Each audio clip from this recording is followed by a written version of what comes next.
எதுக்காக என்ன இங்க கூட்டு வந்தீங்க? உங்களதான் குரங்காரு, சொல்லுங்க. இந்த இடம் உங்களுக்கு பிடிக்கணும் தான் கூட்டிட்டு வந்த மகாராஜா.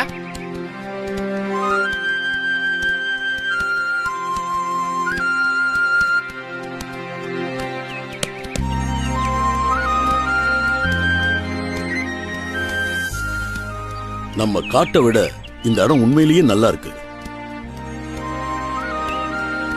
அது என்ன, அந்த மரத்துல மட்டும் காய்கள்லாம் சிவப்பு நிறத்துல இருக்கு? ஆமா மகாராஜா, இதுக்கு பேரு செவ்வலனின்னு சொல்லுவாங்க. இதுல மருத்துவ குணம் நிறைய இருக்கு. அப்படியா? ரிஷிக்கு அடிக்கடி உடம்பு சரியில்லாம போகுதுல்ல, இத அவனுக்கு கொடுக்கலாமே. ஆமா மகாராஜா, கொடுத்தா நல்லதா இருக்கும். அப்படின்னா உங்களால அதை கொஞ்சம் பறிச்சு தர முடியுமா? என்ன மகாராஜா இப்படி கேட்டுட்டீங்க? இதோ உடனே பறிச்சு தரேன். இதெல்லாம் எனக்கு ஒரு பெரிய விஷயமே இல்லை. இப்ப பாருங்க.